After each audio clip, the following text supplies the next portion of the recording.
Stay in your lane, Grace. Victoria Sterling snapped her fingers like summoning a dog, then turned her back on the black woman standing 3 feet away. The crystal champagne flute in Victoria's manicured hand caught the morning light as she raised it to her lips, deliberately ignoring Grace Williams completely. "Dr. Peterson?" Victoria spoke into her phone, her voice dripping with concerned concern. "Emma's condition is hopeless. The help keeps trying to interfere, but we both know some children simply can't be fixed." 8-year-old Emma Sterling sat motionless on the marble floor, arranging toy trains in perfect parallel lines. She hadn't spoken in 3 years. Every specialist in Manhattan had failed. Grace stood perfectly still, her dark eyes holding 20 years of classroom victories that Victoria would never see. Her weathered hands carried secrets that $50,000 therapy sessions couldn't buy. The invisible war between them was about to become very, very visible. Have you ever watched someone get dismissed as just the help, only to discover they held the key to a miracle no expert could unlock? 6 months earlier, Grace Williams had walked through these polished doors carrying everything she owned in a single black suitcase. The pink slip from Roosevelt Elementary still burned 20 years of transforming lives reduced to budget restructuring. The Sterling penthouse occupied Manhattan's most exclusive address. Victoria Sterling had inherited her pharmaceutical empire without effort. With absolute certainty, it made her superior to everyone breathing the same air. Her divorce from tech billionaire David Sterling had shattered records. 18 months of courtroom warfare, leaked recordings, lawyers billing more than Grace's former teaching salary. The real casualty sat silent through every screaming match. Emma had been a chattering 4-year-old who arranged toys in mathematical patterns. Then the lawyers arrived. The little girl who once explained quantum physics through building blocks simply stopped. First her questions disappeared, then her laughter, finally her voice. Victoria's solution was an army of specialists. Dr. Marcus Harrison commanded $500 per session. Behavioral therapists arrived with extinction protocols. Speech pathologists approached her muteness as a mechanical problem requiring rewards and repetition. Monthly bills exceeded $50,000. Results were invisible. Grace ate meals in a converted storage space. Victoria's rules were crystal clear. Acknowledge visitors with silent nods, never initiate conversation. Absolutely never overstep boundaries with Emma. When Manhattan's elite gathered for charity meetings, Grace became furniture essential but invisible. The building's other domestic workers shared war stories during elevator encounters. Mrs. Lane whispered about employers who'd forgotten her name after 5 years. Roberto described being blamed for everything from broken appliances to their teenager's drug arrest. But Grace carried a different weight. Hidden beneath pressed uniforms lay a Columbia University teaching certificate and a photograph she couldn't look at most days. Marcus Williams, age 7, his arms around her neck, his smile radiant with absolute trust. The same smile that had faded behind institutional walls while Grace served overseas. Marcus had been 8 when he died, Emma's current age. The cruel irony wasn't lost on Grace. Victoria was paying minimum wage for her to dust furniture around a child who desperately needed exactly the expertise Grace had spent 2 decades developing. Emma's patterns were obvious to Grace's trained eye. Those aligned toy trains weren't compulsive behavior. They were sophisticated organizational thinking. Her repetitive hand movements weren't meaningless stimming. They were complex internal dialogues that regulated her overwhelmed sensory system. The meltdowns that sent Dr. Harrison reaching for prescription pads were Emma's desperate attempts to communicate in a language no adult had bothered to learn. Grace had once been fluent in that language. She'd spoken it with 23 students across 2 decades, including one beautiful boy whose memory lived in the lullabies she hummed through thin walls. Victoria's custody hearing loomed 30 days away. David hadn't visited since Christmas, a stilted video call where Emma stared through the screen while he grew frustrated with her silence. Neither parent had asked Emma what she wanted, but Grace had been listening to every word Emma never spoke. The sound began as a low vibration from the building's bones. By the time Grace reached the living room, Emma's humming had escalated into something primal, a wordless song of desperation. Dr. Harrison stood frozen beside his overturned briefcase, $500 worth of psychology training useless against an 8-year-old's complete meltdown. Emma sat in the Persian rug's center, her small fists beating against her temples in rhythm that made Grace's breath catch with recognition. This wasn't a tantrum. This was drowning. "She just exploded," Dr. Harrison stammered. "I was introducing new behavioral charts, and the vase 30 years of practice, and I've never—" The $10,000 baccarat crystal lay scattered like deadly diamonds. But Grace wasn't looking at shattered luxury. She was reading Emma's hands, watching the desperate message her fingers spelled repeatedly, H-E-L-E-M-E. Victoria materialized in the doorway. "This is your fault, Grace. You've been encouraging this behavior. You're fired." But Grace didn't move toward the door. Instead, she stepped around Dr. Harrison, avoiding crystal shards, and slowly lowered herself exactly 3 feet from Emma, close enough to help, far enough to respect her defensive space. Grace began to hum. Not clinical, measured tones Dr. Harrison used, but something deeper. A melody that had once soothed another little boy through nights when the world felt too sharp and loud. Emma's fists stopped mid-strike. Her keening softened to whispered humming, matching Grace's tune note for note. "What are you doing?" Victoria's voice held genuine confusion. Grace's hands moved in slow, deliberate patterns, not random gestures, but precise sign language. Emma's dark eyes locked onto those movements like a drowning person spotting shore. The humming stopped. Emma's breathing evened. For the first time in 3 years, she looked directly into an adult's eyes without fear. Dr. Harrison's clipboard hit the floor. "In 30 years, I've never seen—" "What did you just do?" Grace didn't answer him. She was listening to Emma's silence, reading the story written in her stillness. This little girl hadn't lost her ability to communicate. She'd simply been waiting for someone who spoke her language. Emma's hand moved slowly toward Grace's outstretched palm.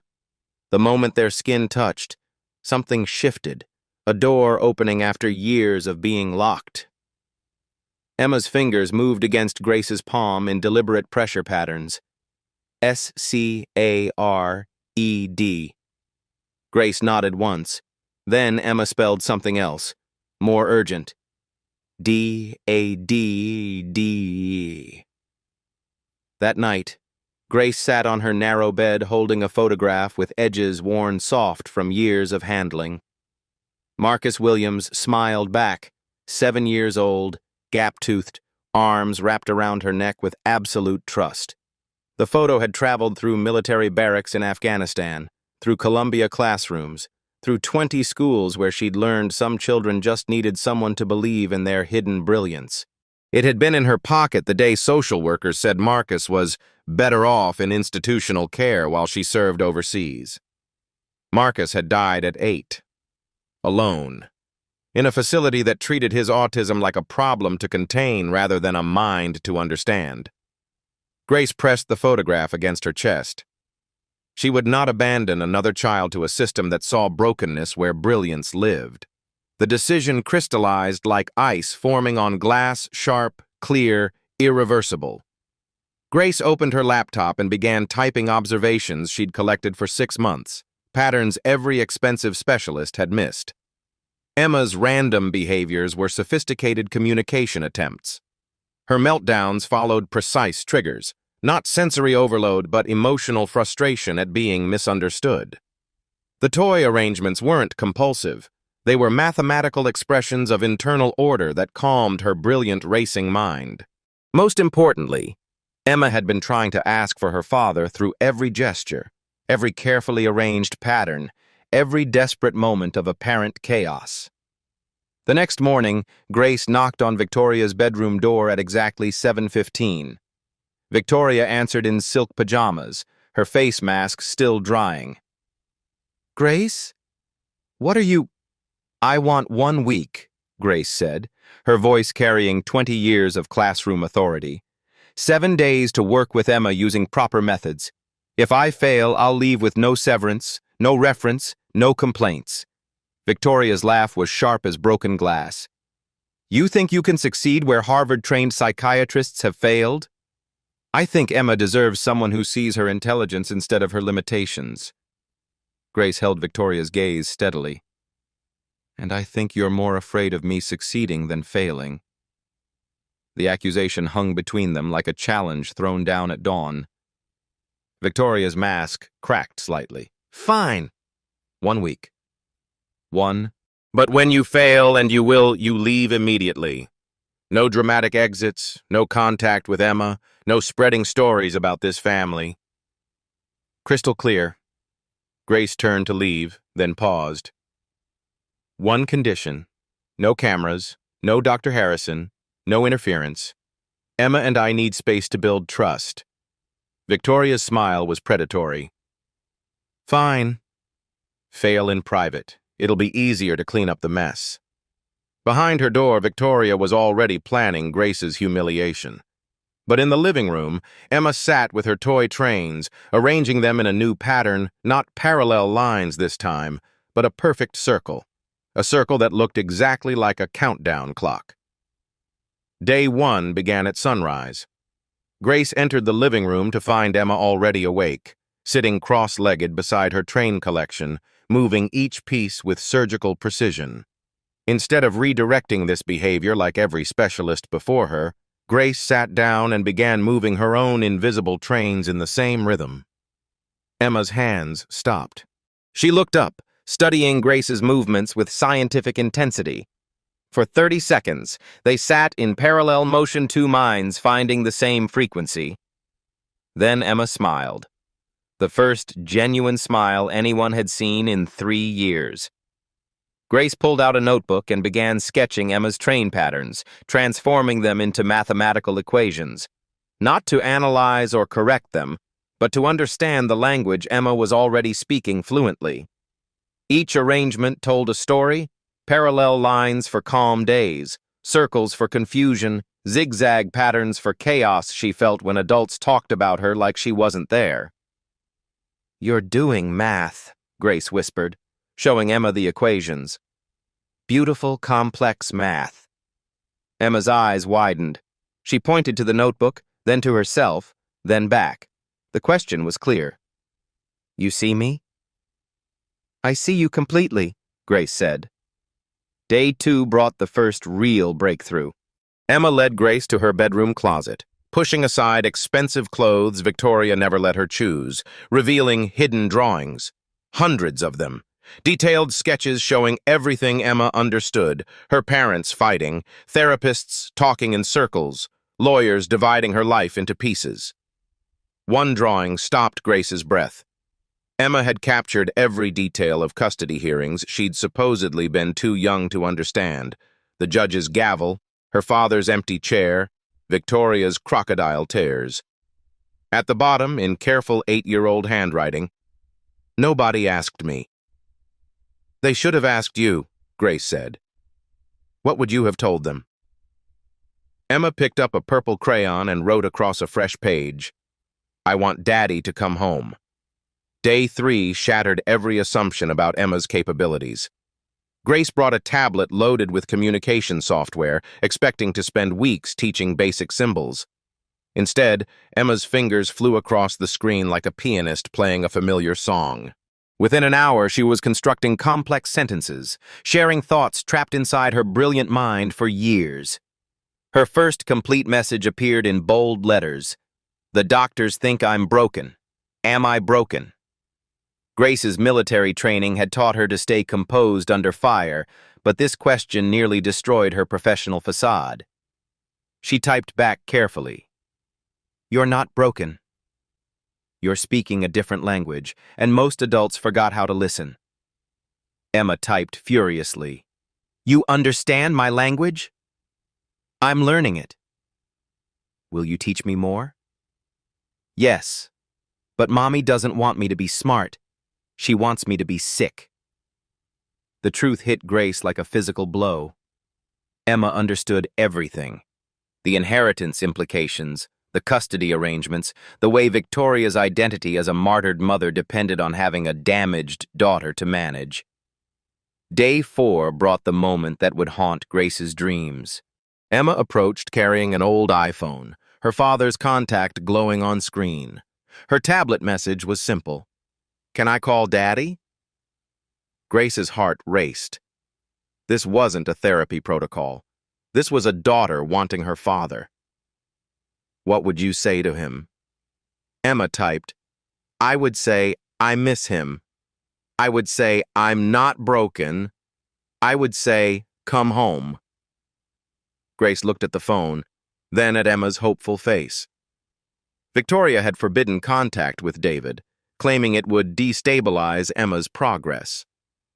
But Emma's progress was happening precisely because someone finally saw her as a whole person capable of making choices. "Let's practice first," Grace suggested. "Show me what you want to tell him." Emma spent an hour crafting the perfect message. "Daddy, this is Emma. I'm using a computer to talk now. I love you. Please come see me. I have so much to tell you." Day 5 brought Dr. Harrison appearing at the door, claiming Victoria asked him to check on Emma's regression. Grace met him in the foyer, blocking his path to the living room where Emma was working on an autism awareness presentation, her own autism awareness. "I need to see my patient," Dr. Harrison insisted. "Emma isn't your patient today. She's a student, and this is her classroom." Emma appeared beside Grace, tablet in hand.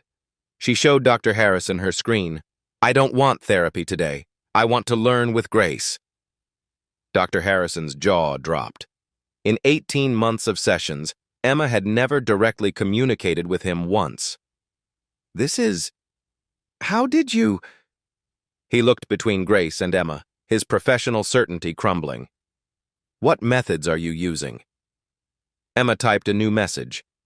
"Grace doesn't try to fix me. She tries to understand me. There's a difference." Day 6 brought Victoria's first real panic. She'd been watching through security cameras, witnessing transformations that threatened everything she'd built her identity around. Emma laughed. Emma communicating. Emma displayed intelligence that made Victoria's hopelessly disabled daughter narrative impossible to maintain. Day 7 arrived like dawn after the longest night. Emma had prepared something special, a presentation she called My Real Story. Using her tablet and artwork, she'd created devastating clarity. Slide after slide showing Emma's inner world, her love of patterns and numbers, her frustration with being misunderstood, her desperate desire to connect with her father. Her final slide contained a single sentence that would change everything. "I'm ready to talk to Daddy now." Grace looked at Emma's hopeful face, then at the phone number she'd memorized. Victoria was out at her charity meeting. This was Emma's moment. "Are you sure?" Grace asked. Emma nodded, then typed, "With you here, I'm brave enough." Grace dialed David Sterling's number, putting the call on speaker. The phone rang once, twice. "Hello?" David's voice filled the room deeper than Emma remembered, tired in a way that spoke of 3 years carrying guilt. Emma looked at Grace, who nodded encouragingly. Then Emma leaned toward the phone and did something that would echo through the Sterling family forever. She spoke her first word in 3 years. "Daddy?" The silence stretched across the phone line like a held breath. David Sterling's voice, when it finally came, was broken with 3 years of suppressed emotion. "Emma?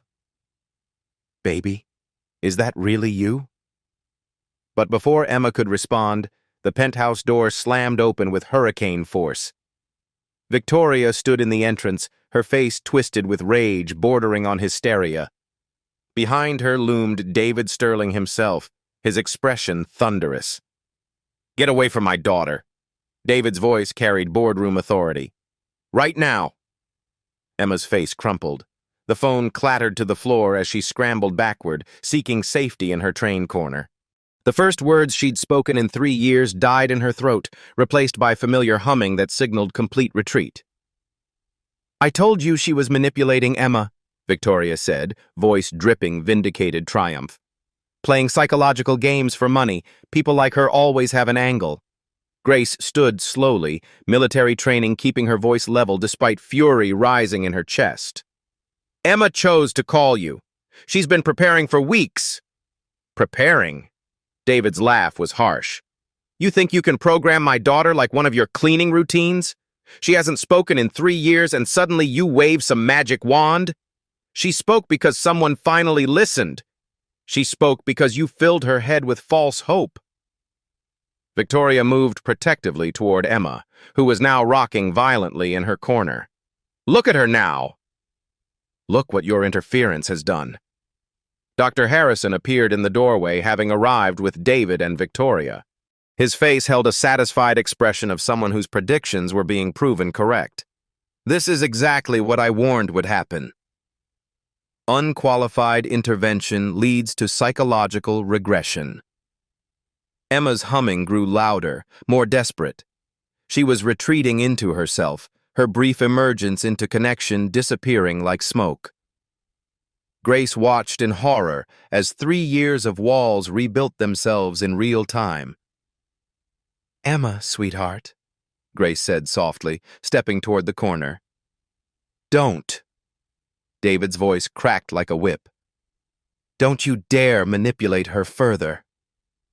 Security is on their way up. You're done here." Grace's heart shattered as she watched Emma curl into a tighter ball, her tablet forgotten, her drawings scattered. The breakthrough that had taken a week to build was crumbling in minutes. But then something extraordinary happened. Emma stopped humming. She lifted her head, looking directly at her father for the first time since he'd entered. Her dark eyes held clarity that made all 3 adults freeze. Slowly, deliberately, Emma stood up. She walked past her scattered toys, past Dr. Harrison with his clipboard, past Victoria's outstretched arms. She positioned herself directly between Grace and her father. 8 years old, barely reaching David's waist, Emma spread her arms wide like a human shield protecting the woman who had seen her completely. "Emma, come here," Victoria commanded. "Come away from her." Emma shook her head once. Clear. Definitive. The first direct refusal she'd given any adult in 3 years. "Baby, please," David said, his voice softer now, confused by his daughter's protective stance. "I'm trying to help you." Emma looked up at him, and for a moment Grace thought she might speak again. Her mouth opened, her breath caught, the words hovering just behind her lips like birds preparing to fly.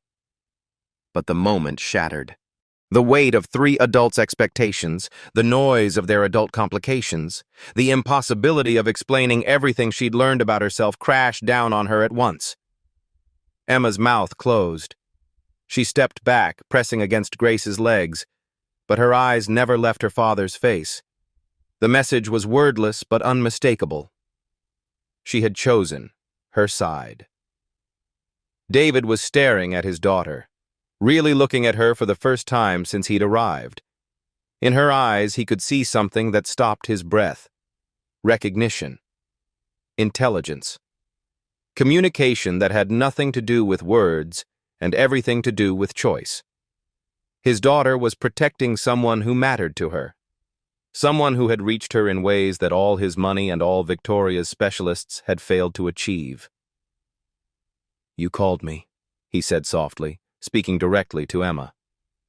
"On the phone. You said Daddy." Emma nodded once. "Why now?" After all this time, why now? Emma released Grace's hand and walked to her scattered tablet. With trembling fingers, she typed a message and held it up for David to see. "Grace taught me I'm not broken. Now I'm brave enough to love you again." What happened next would be talked about in family court circles for years. Emma walked to her bedroom with the purposeful stride of someone who had been planning this moment longer than anyone realized. She returned carrying something that made Dr. Harrison's clipboard slip from his nerveless fingers. It was her old iPad, the one Victoria had declared too advanced for a special needs child. The screen was cracked from when Victoria had thrown it during one of their custody arguments, but it still worked, and Emma had been using it in secret for months. She handed the device to her father, her small fingers swiping to a folder labeled The Truth. David's face went pale as dozens of video files appeared, each dated and titled with 8-year-old precision. The first video began to play. Emma's face filled the screen, younger looking than she appeared now, her eyes bright with intelligence that Victoria had spent 3 years denying existed. "Hi, future Emma," the recorded voice said clearly. "This is day 1 with Grace. I decided to record everything so nobody can lie about what really happened." David's hands shook as video after video revealed the truth. Emma documents her own progress. Emma explained her autism in ways Harvard-trained psychiatrists had never understood. Emma describes her feelings about the custody battle with clarity that made Dr. Harrison's professional assessments look like childish guesses. But the most devastating recordings were the ones Emma had captured accidentally or perhaps intentionally. Victoria's phone conversations about keeping Emma manageable for custody hearings. Dr. Harrison admitted to colleagues that Emma was probably more aware than his reports indicated. Most damning. Victoria instructing household staff to hide Emma's drawings and communication attempts from David during his supervised visits. "She's been awake this whole time," David whispered, his voice breaking. "All those visits when I thought she didn't recognize me." Emma typed rapidly. "I recognized you every time. Mommy said you didn't want to see me talk because it would make you sad." Victoria stepped forward, desperation replacing her earlier confidence. "She's confused." The recordings are taken out of context. "I understand everything," Emma said aloud, her voice clear and strong. The first complete sentence she'd spoken in 3 years rang through the penthouse like a bell. Dr. Harrison actually dropped his clipboard. In 18 months of therapy sessions, Emma had never spoken directly to any of them. "I understand that Mommy needs me to be sick so people feel sorry for her," Emma continued. "I understand that you stayed away because you thought I was broken. I understand that Grace is the first grown-up who thought I was worth listening to." David reached for his daughter with trembling hands. Would you let me hug you?" Emma nodded, stepping into his arms for the first time in 3 years. As David held his daughter, tears streaming down his face, he whispered words Victoria never wanted him to discover. "You're perfect exactly as you are." The real war was about to begin. Victoria Sterling had built her empire on reading market conditions and striking when competitors showed weakness. Watching her ex-husband embrace their supposedly hopeless daughter who was suddenly speaking in complete sentences, she recognized the exact moment her carefully constructed narrative began to collapse. But Victoria hadn't become a pharmaceutical heiress by accepting defeat gracefully. "David, we need to talk, privately." Her voice carried steel that had intimidated boardrooms across 3 continents. "Emma, go to your room. The grown-ups need to discuss your situation." "No." Emma's voice was clear and firm. "I want to hear what you're going to say about me." Victoria's mask slipped, revealing something cold underneath. "This is exactly what I mean. She's been coached to be defiant. Grace has been filling her head with ideas about autonomy completely inappropriate for a child with her limitations." Dr. Harrison, unusually quiet since Emma's revelation, suddenly found his voice. "I have to agree. This sudden communication breakthrough, while remarkable, could be intensive behavioral conditioning rather than genuine progress." Grace felt the familiar chill of being dismissed by people who'd never tried to understand what they judged. Emma's communication isn't conditioning. It's authentic expression that's been suppressed. by untrained domestic staff practicing psychology without a license, Victoria interrupted, her voice rising. David, she's been experimenting on our daughter, using techniques she learned from internet articles and YouTube videos. David looked between his ex-wife and Grace, confusion clouding his face. The certainty he'd felt moments before began to waver. Grace, what exactly is your background? Do you have formal training in autism therapy? The question hung like a trap. Grace felt Emma's eyes on her, trust and fear warring in that 8-year-old gaze. I was a special education teacher for 20 years, Grace said quietly. I have a master's degree from Columbia University in developmental disabilities. I've worked with hundreds of children with autism. Had, Victoria corrected sharply. You had those credentials, before you were fired for incompetence and forced to take a job as domestic help. I did my research, Grace. Budget cuts don't usually target competent teachers. The lie hit Grace like a physical blow.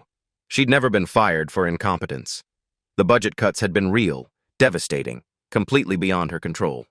But Victoria had twisted the truth just enough to plant doubt. Dr. Harrison sensed blood in the water. I'm legally obligated to report suspected child endangerment.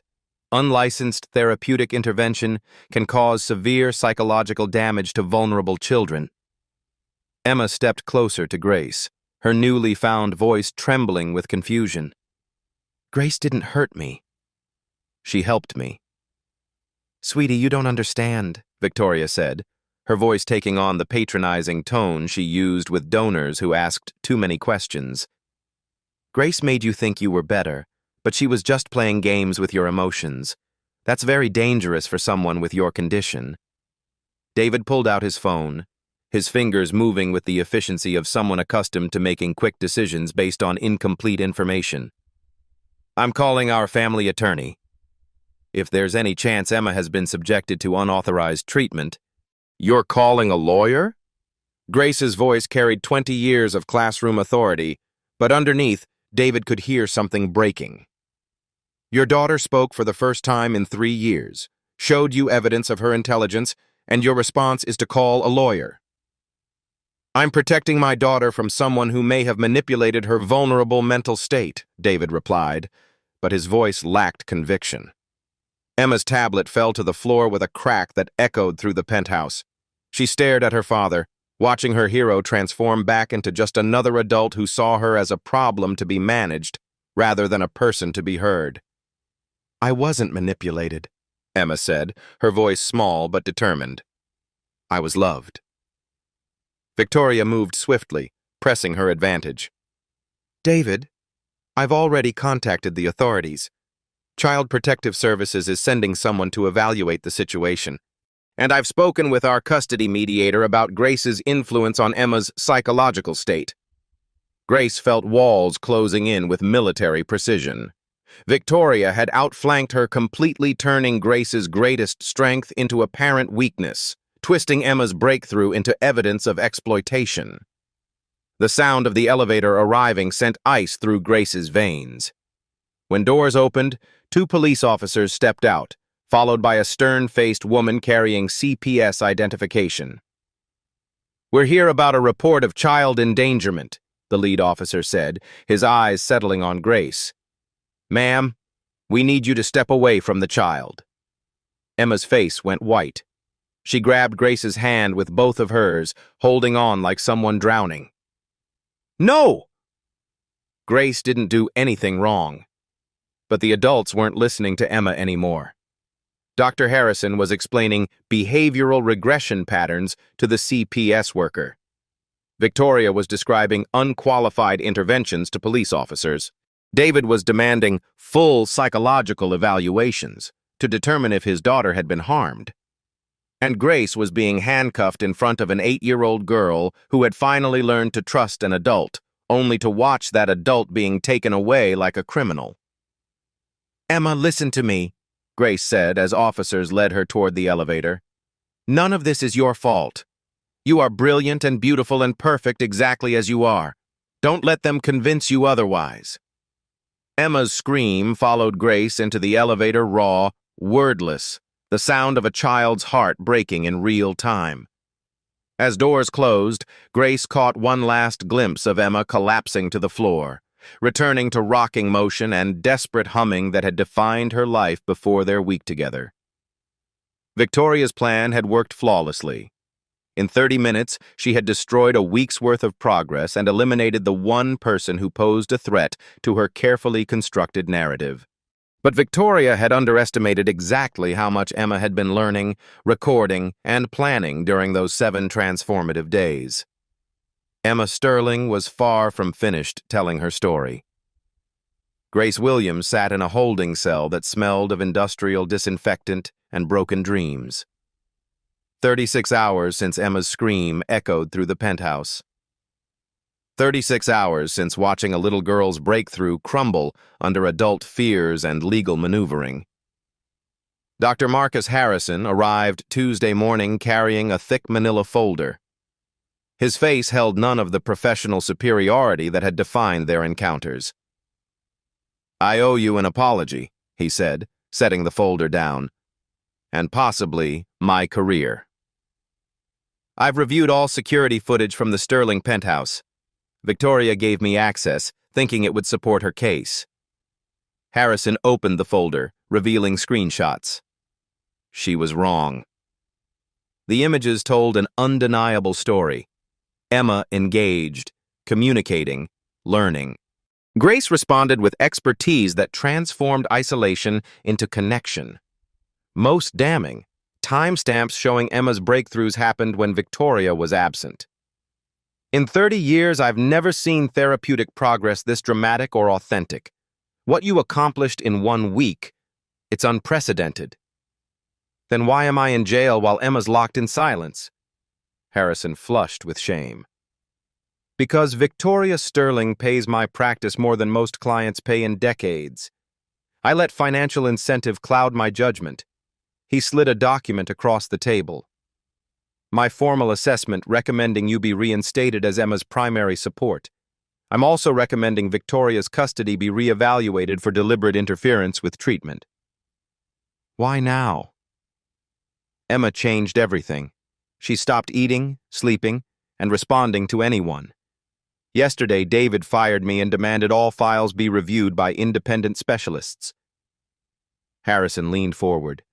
"That psychologist spent 3 hours reviewing Emma's case. Her preliminary report states Victoria has been systematically sabotaging Emma's development to maintain control of inheritance assets tied to disability status." Meanwhile, David Sterling was having his own crisis. For 3 days, he'd watched Emma retreat into deeper silence than anything during the divorce. She wouldn't eat, wouldn't look at him, and spent hours staring where Grace used to sit. David's phone buzzed. "Mr. Sterling, this is Sarah Lane from Roosevelt Elementary. I taught with Grace Williams for 15 years. I have information about her qualifications that contradicts what you've been told." They met in Queens, far from Manhattan gossip. Sarah arrived carrying testimonials, teaching awards, documentation painting a radically different picture of Grace Williams. "Grace was never fired for incompetence," Sarah said, spreading documents across their table. "She was our most successful autism specialist. When budget cuts eliminated special education, she refused to transfer because she wouldn't abandon her students." She handed David a letter signed by 37 parents. These families offered to fund Grace's salary independently. She declined because it was unfair to children whose parents couldn't afford private support. David read testimonial after testimonial describing miracles exactly like what he'd witnessed with Emma. "There's something else," Sarah said quietly. "Grace's son, Marcus. He was autistic, brilliant. Grace was deployed overseas when social services institutionalized him despite her legal challenges." Her voice broke. "He died in state care while Grace fought to get home." She blamed herself for choosing military service over staying to fight the system. David felt something crack in his chest. She lost her own autistic child, and saw Emma as a second chance to save a child everyone else had given up on. By Thursday, The coalition supporting Grace had grown beyond expectations. Former students posted videos describing how Grace changed their lives. Had justice. For Grace trended as the autism community rallied around a teacher who proved disabled children were capable of extraordinary things. Dr. Elena Rodriguez from Mount Sinai released a statement supporting Grace's methods. Parent advocacy groups called for investigations into family courts prioritizing wealth over children's needs. Most powerfully, Emma had found a way to advocate from her silence. Using her tablet, she'd been uploading videos to a YouTube channel documenting her journey with Grace, complete with commentary about being finally understood. The video that broke the internet was simple. Emma looking directly into the camera, speaking clearly. "My name is Emma Sterling. I am autistic. I am not broken. Grace Williams taught me differences make me special, not sick." Adults who punish people for helping children need fixing. Within 48 hours, 3 million views and comments from autistic advocates worldwide sharing stories of being misunderstood, mistreated, and saved by teachers like Grace. Victoria's phone rang constantly with reporters. The pharmaceutical heiress who built her image on charitable generosity suddenly faced questions about criminalizing the only person who successfully helped her daughter. The most devastating blow came from David's legal team. While preparing for custody hearings, they discovered financial irregularities in Emma's trust fund. Victoria had been diverting money meant for Emma's care into personal accounts, justified by inflated medical bills and unnecessary interventions. The money trail revealed Victoria's financial incentive to keep Emma disabled, dependent, and isolated. The trust provided significantly more money for a severely autistic child requiring lifelong care than a high-functioning child who might live independently. Grace had unknowingly threatened a multi-million-dollar fraud by helping a little girl find her voice. The battle for Emma's future was becoming a war for society's treatment of vulnerable children. Grace Williams was no longer fighting alone. Manhattan Family Court had never seen anything like it. By 8 a.m., 300 people lined sidewalks carrying signs reading, "Let Emma speak," and "Grace Williams is a hero." News vans crowded the street. Number sign justice. For Grace had exploded overnight, reaching 15 million interactions. Inside courtroom 4B, Judge Patricia Morrison surveyed a scene challenging every assumption about routine custody hearings. The gallery packed beyond capacity with advocates, reporters, families whose children had been in Grace's classes. Victoria Sterling entered, flanked by 3 attorneys whose combined rates exceeded most annual salaries. She wore perfect grieving mother attire, navy suit, minimal makeup, practiced vulnerability. Her performance had worked in previous hearings. Today, the audience wasn't buying it. Grace walked in wearing a simple gray dress, dignity intact despite 5 days' detention. She moved with the quiet confidence of someone who'd spent 20 years advocating for children who couldn't advocate for themselves. When she sat down, the entire gallery rose in silent support, a standing ovation louder than words. Victoria's lead attorney, Marcus Webb, stood with polished arrogance. "Your Honor, we're here because a vulnerable autistic child was exploited by unqualified domestic workers using amateur psychology to manipulate an 8-year-old's emotions. Emma Sterling suffers severe autism requiring professional medical management, not fantasy interventions from someone playing therapist without training." Webb clicked to his first slide. Emma during pre-Grace meltdowns, crying and rocking. This is Emma Sterling's reality. Severe, debilitating, requiring constant professional intervention. Ms. Williams exploited temporary behavioral modifications to convince this child she was cured dangerous delusion, causing severe psychological regression. He presented Dr. Harrison's original reports, painting Grace as opportunist exploiting Emma's vulnerabilities. The argument was polished, professional, completely devastated by what happened next. David Sterling stood in the gallery. "Your Honor, I request permission to present evidence contradicting everything Mr. Webb claimed. Judge Morrison looked surprised. Mr. Sterling, you're not represented today? I fired my attorneys yesterday when they advised me to support Victoria's version. I've spent this week discovering everything I believed about my daughter was a lie. Webb objected furiously, but Judge Morrison was intrigued. Highly irregular, but given circumstances, I'll allow it. David approached, carrying Emma's iPad and thick document folder. Your Honor, I'd like to present Emma's own testimony videos she recorded documenting her experiences with Grace Williams, plus evidence Victoria. Sterling has been systematically defrauding Emma's trust fund by maintaining false medical narratives. The courtroom erupted. Victoria's face went white as David connected Emma's iPad to the projection system.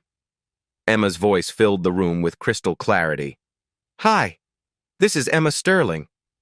I am 8 years old, I am autistic, and I am not broken.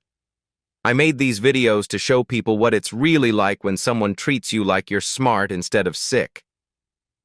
For 20 minutes, the court watched Emma's documentary of her week with Grace. Not Victoria's manipulated narrative, but Emma's own words describing breakthroughs, joy at being understood, frustration with adults who saw limitations instead of differences.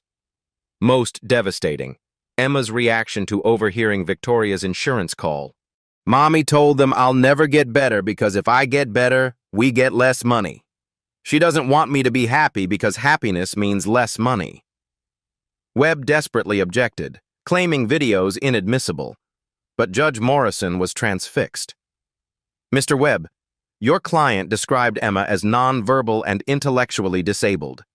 How do you explain this communication level and self-awareness? Before Webb could answer, courtroom doors opened. Grace's heart stopped as a small figure walked down the center aisle, carrying an iPad, wearing the determined expression of someone who'd made an impossible decision. Emma Sterling had come to testify for herself. Emma! Victoria started rising, but Judge Morrison's sharp look kept her seated. Emma approached the bench with the confidence of someone who'd finally learned her voice mattered.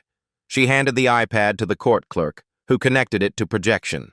Your Honor, Emma said, 8-year-old voice clear and strong. I made a presentation about what I want to happen to my family. May I show it? Judge Morrison leaned forward. Emma, do you understand what's happening today? Yes. You're deciding who I live with and whether Grace gets in trouble for helping me be myself. What would you like to tell the court? Emma clicked the first slide. Why Grace Didn't Hurt Me, a presentation by Emma Sterling. 20 slides systematically dismantled every argument Victoria's attorneys made. Emma presented intelligence evidence, progress documentation, most damaging of all, recordings of Victoria coaching her to act more disabled during custody evaluations. The final slide was simple. I want to live with my daddy and I want Grace to be my teacher. Not because they made me say this, but because they let me choose this. Emma looked directly at Judge Morrison. Grace taught me different doesn't mean broken. Victoria taught me being myself makes people sad.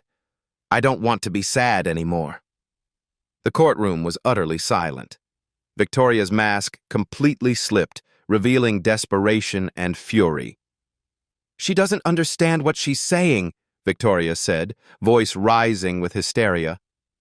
She's 8 years old. She's severely autistic. You can't take a disabled child's word over medical professionals. Emma turned to face her mother directly. I understand everything, Mommy. I understand you need me sick so people give you money and attention.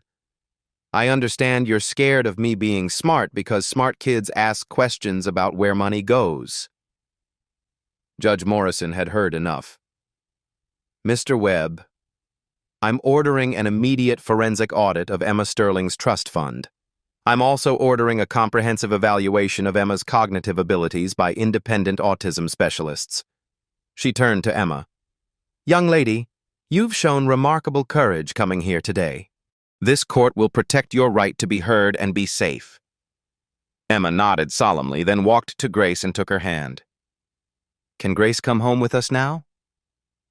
Judge Morrison looked at the packed courtroom, evidence that shattered every assumption, an 8-year-old girl who'd just taught adults about justice. "Ms. Williams, all charges dismissed. Mr. Sterling, temporary custody awarded pending trust fund investigation. And Emma, you get to choose who helps with your education." Emma's response echoed through the courtroom and into streets where hundreds streamed proceedings live. "I choose Grace. I chose my daddy. And I choose to keep being exactly who I am." 6 months later, Grace Williams stood before a congressional subcommittee on autism education reform, Emma Sterling beside her translating for nonverbal advocates. The same hands that had once cleaned Victoria's marble floors now held testimony that would reshape how America approached neurodiversity in schools. "Honorable members," Grace began, "Emma Sterling is not here as a success story to be celebrated. She's here as proof that our education system fails children not because they're broken, but because we refuse to learn their languages." Emma leaned toward the microphone, her confidence stark contrast to the silent, rocking child Grace had first met. "I want to tell you what it feels like when adults see problems instead of possibilities," she said clearly, "and what happens when someone finally sees you as whole." The legal aftermath had been swift and merciless. Victoria's pharmaceutical empire crumbled under federal investigation revealing years of trust fund fraud. The money stolen from Emma's care had funded Victoria's lavish lifestyle while her daughter suffered in manufactured silence. Victoria faced 20 years in federal prison, her charitable foundation dissolved, her reputation destroyed. Dr. Harrison's practice imploded when families discovered his willingness to maintain false diagnoses for financial gain. His medical license was suspended pending investigation into dozens of cases where he'd prioritized profit over children's well-being. But real transformation happened in a penthouse that had once echoed with Victoria's demands and Emma's silence. David Sterling had converted the 42nd floor into something unprecedented, a neurodiversity learning center where Emma worked alongside other autistic children, teaching them that differences were strengths to celebrate, not deficits to hide. Grace found herself at the center of a movement she'd never intended to start. Parent advocacy groups begged her to consult on cases where children were being misdiagnosed, mismedicated, misunderstood. Autism specialists who'd spent careers trying to make children normal suddenly wanted to learn Grace's methods. David Sterling had undergone his own metamorphosis. The tech billionaire who'd once measured success in market share now measured it in his daughter's laughter, her questions, her fierce advocacy for other autistic children. He'd established the Emma Sterling Foundation, funding neurodiversity education research. "I spent 3 years believing my daughter was lost to me," David testified before the congressional committee. "I was wrong. She was never lost. I just didn't know how to find her. Grace Williams didn't cure Emma's autism, she cured my ignorance." Emma's YouTube channel had grown to millions of subscribers who followed her daily life, her insights into autism, and her fierce defense of other neurodivergent children. "Some grown-ups think autism is a puzzle to solve," Emma said in her most popular video, filmed in the learning center that had once been Victoria's sterile penthouse. "But we're not puzzles. We're just people who think in different colors.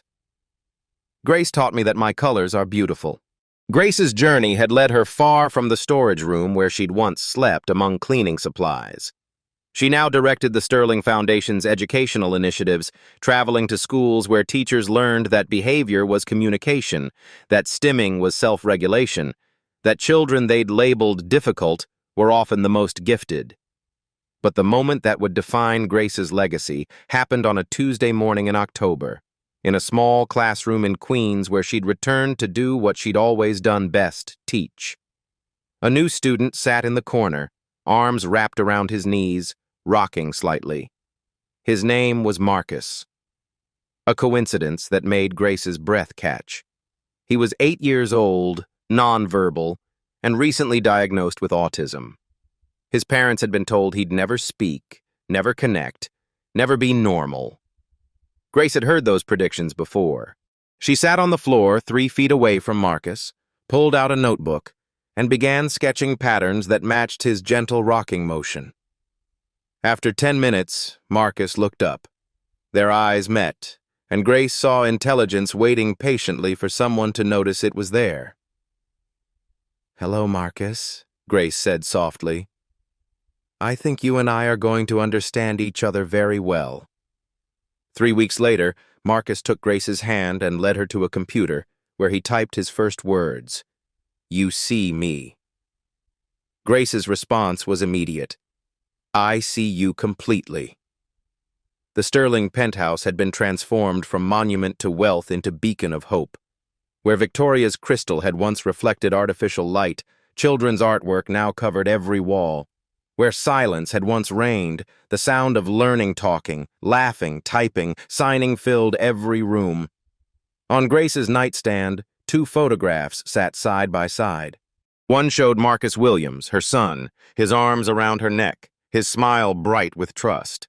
The other showed Emma Sterling at her congressional testimony, standing confidently at the microphone, her voice carrying power to change minds and hearts. Grace had learned to see these photos not as before and after, but as always, love continuing, hope persisting, children's potential recognized and celebrated regardless of how their minds worked. The little girl who couldn't speak had found her voice. The teacher who'd lost everything had found her purpose. And together, they'd proven that profound transformations happen not when we try to fix what's different, but when we learn to celebrate what makes each mind beautifully, brilliantly unique. 1 year after that first broken crystal vase shattered on marble floors, Emma Sterling stood at her father's kitchen counter preparing breakfast, not because anyone told her to, but because she loved the mathematical precision of measuring ingredients. Grace entered carrying lesson plans for the neurodiversity program that now operated in 12 states. She wore the same quiet dignity that had once survived Victoria's cruelty, but now it carried the weight of vindication, purpose, transformation, rippling outward. "Good morning, Emma," Grace said, accepting the perfectly symmetrical plate Emma offered. "Good morning, Grace," Emma replied, then added their daily ritual. "Thank you for seeing me. Thank you for teaching me to look." David appeared in the doorway, his phone buzzing with notifications from the Emma Sterling Foundation's latest initiative funding autism advocacy programs in underserved communities. The man who'd once measured success in stock prices now tracked progress in children's voices finally being heard. On the kitchen table, Emma's latest YouTube video was still trending. "Being different isn't something you fix," she said to her millions of followers. "It's something you celebrate. And when someone tries to make you smaller so they can feel bigger, remember that your differences are your superpowers." The video had 17 million views and counting. But the real miracle happened every morning in this kitchen, where a little girl who'd been dismissed as hopeless now planned advocacy campaigns, designed educational curricula, and reminded adults that the most profound wisdom often comes from voices society tries hardest to silence. Emma looked up from her breakfast. Her dark eyes holding the confidence of someone who'd learned her worth wasn't determined by how closely she resembled everyone else. Some stories end with dramatic transformations, but the best ones end with daily choices.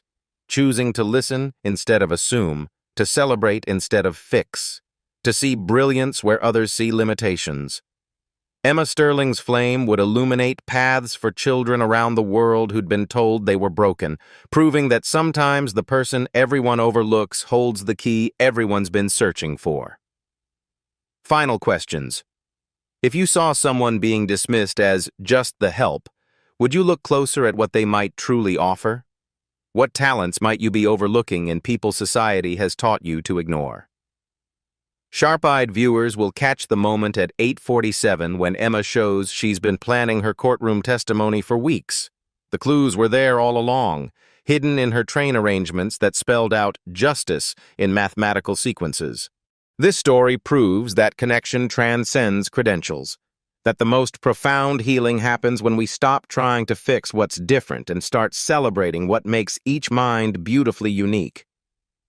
If Grace's journey moved you, share it with someone who needs to remember that every person carries hidden gifts worth discovering. And if you believe in second chances, in looking beyond surface judgments, in the power of one person's love to change everything, subscribe for more stories of unlikely heroes, changing lives one connection at a time. The story you heard today wasn't cleaned up. It was told exactly as it happened. At Black Voices Uncut, we believe that's the only way truth can live. If you felt something, hit like, comment, and your reaction, and subscribe. Every week, we bring you voices that refuse to be silenced.